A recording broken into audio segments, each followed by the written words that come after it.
the Bluff Creek Bigfoot. In the history of the natural world to the supernatural, I found many weird things. But just because I don't know what it is doesn't make it supernatural. While the true heart of science is to always question even yourself. In the end, I have become an objective atheist. I am an atheist, but I want there to be more.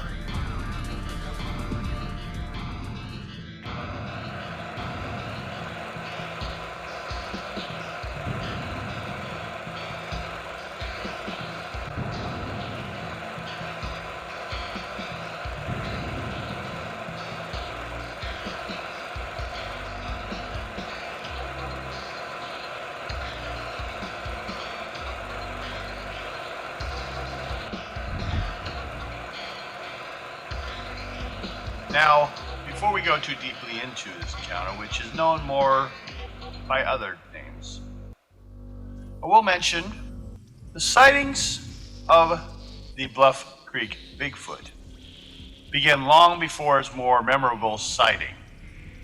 Even the Indians in the area speak of Bigfoots in that area. And many sightings by other campers and vloggers is what led to the pair of people known as Patterson and Gimlin to catch their legendary filmed sighting. It is also known as the Patterson film or the PGF. This is a short and famous motion picture, or you could call it a clip, of an unidentified subject the filmmaker said was Bigfoot. The footage was shot in 1967. And has since been the subject to many attempts to authenticate it or debunk it. Footage was filmed alongside Bluff Creek, a tributary of the Klamath River.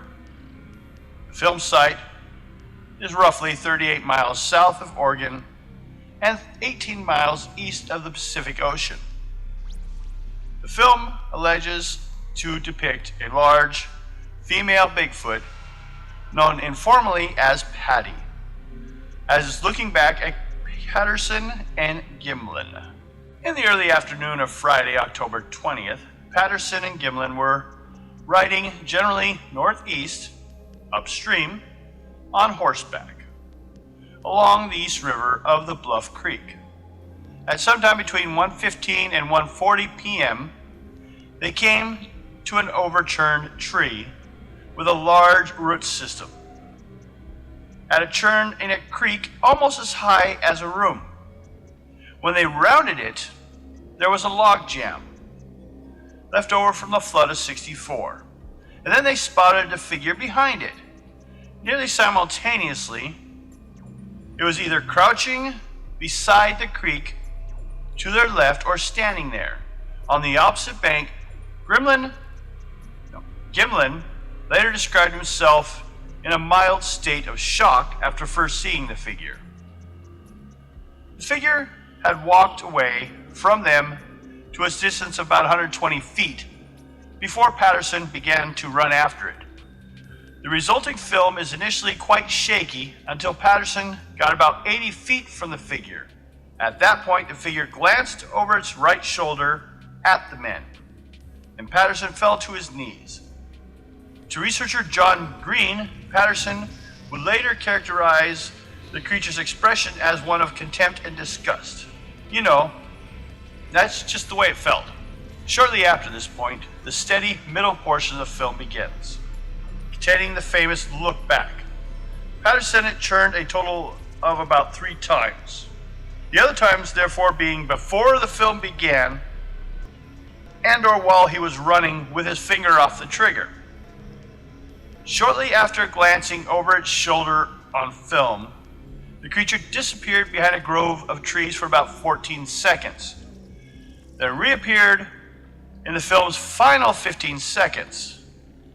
After Patterson moved about 10 feet to a better vantage point, fading into the trees again and being lost to view at a distance about 265 feet as the reel of film ran out. Keep in mind the average film at the time can only run about Well, up to 15 minutes if you bought the big reel. Gimlin remounted, followed it on horseback, keeping his distance until it disappeared around a bend in the road 300 yards away. Peterson called back to him at this point, feeling vulnerable, on foot without a rifle, because he feared for the creatures might return and might be angry. The entire encounter had lasted less than 2 minutes. Next, Gimlin and Patterson rounded up Patterson's horse, which had run off in the opposite direction downstream. Before the filming began, Patterson got his second roll of film from his saddlebag and filmed the tracks. Then the men tracked Patty for either 1 or 3 miles, but then lost it in the heavy undergrowth. They went to their campsite 3 miles south, picked up plaster, returned to the initial site, measured the creature's step length, and made 2, one in each of the best quality right and left prints. Patterson-Gimlin film was relatively little interest from mainstream scientists. Statements of scientists who viewed the film at a screening or who conducted a study are reprinted in Chris Murphy's Bigfoot Film Journal. And that's about the bare bones of the case. It's been on multiple shows since then, so it's not really a lot to add, except for this. I believe it was real. I remember when I was a kid and they showed it on the news. First time over there, and I lived in Seattle area. Thought that's it. Its quality is way beyond that of the film industries at the time. Films wished they were that good. And these two weren't.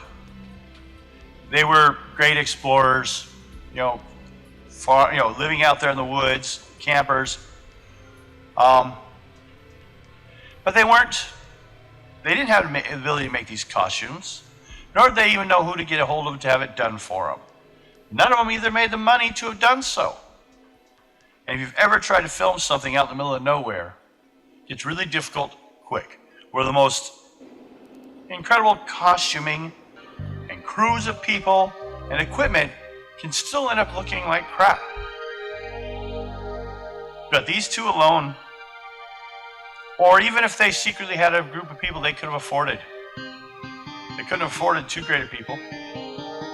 And if they had, those people would have used it on a resume sooner or later. So even if it was a hoax, the person would have been out, they would have been out of their price range. I've tried to film, and it becomes a nightmare quickly.